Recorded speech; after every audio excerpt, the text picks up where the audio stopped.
But so why do we still procrastinate if we know that? If we know that the pain of regret is worse than the pain of discipline, why do we still do it?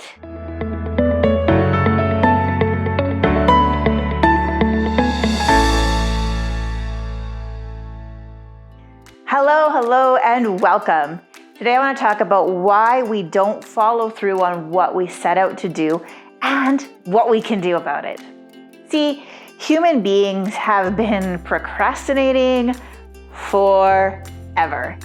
Even like the big names that we follow, the people that we think have done amazing things, still fall prey to those distractions that daily life presents for us. So why do we make plans, set deadlines, and commit to goals, and then fail to follow through on them? Why do we make plans but don't take action? Well, one explanation for why procrastination tends to rule our lives is because our brains value this immediate rewards more than we value future gratification.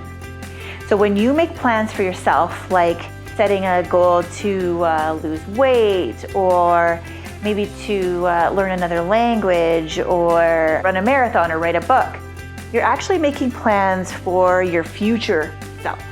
So you're creating this vision around what you want your life to look like in the future.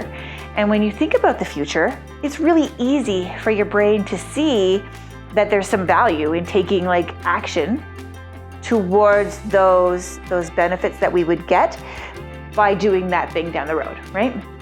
But when the time actually comes for you to follow through, now you're making a choice not for that future self, for that future vision that you see. Now you're making a choice for your present self. And what we've started to notice is that the present self, the me right now, values immediate gratification. I don't value long-term payoff. And this is why, you go to bed feeling all motivated, you're excited, you're stoked, you're ready to take action, but then you wake up and you're like, I don't feel like it. Your brain values long-term benefits only when they're in the future. But what it really wants is that immediate gratification right here, right now, in this present moment. It wants the reward right now. This is why we live in a microwave society, right? There's a reason why there was that experiment with the children and the cookie, and it determined that people's ability to actually delay gratification was this like huge predictor of our ability to have success in our lives. When we start to understand that we can resist that pull of immediate gratification, even occasionally, if not all the time, what that does is it bridges the gap between where you are and where you want to be.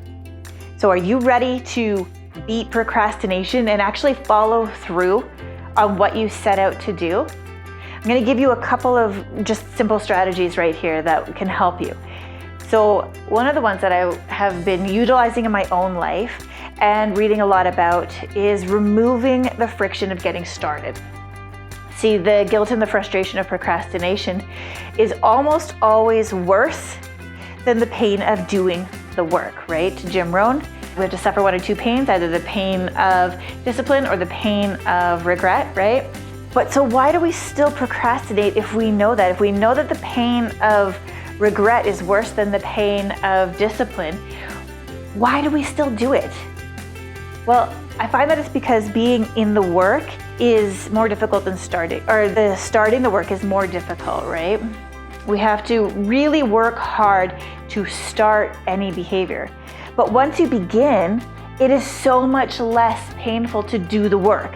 This is why it's often more important to actually build the habit of getting started when you're in the beginning of a new behavior. Way more important to get started than to worry about whether or not you're actually going to be successful at whatever it is that you're setting out to do. You have to consistently reduce the size of your habits. You got to put all of your energy, all of your effort into building new rituals so that you can make it as easy as possible to actually get started. Stop worrying about the end result. First things first, master the art of showing up. The other thing is creating intention and telling ourselves specifically when and how long we're going to do something. It seems simple to say that scheduling things ahead of time can make a difference, but when we create these intentions, it actually makes you 2 to 3 times more likely to perform the action in the future. When you start to design your future actions, when you start to reduce the friction of getting started, and when you start to use some very simple implementation intentions, you're gonna make it easier to live a life of action rather than procrastination. All right, I've just released my goal setting program called High Achiever, and I would love for you to join me in it. Go to extremexcellence.ca and you can jump in and you can be one of the first to fulfill this program and to start to take action, become a person who can set goals that you will actually accomplish. All right, I'll see you there.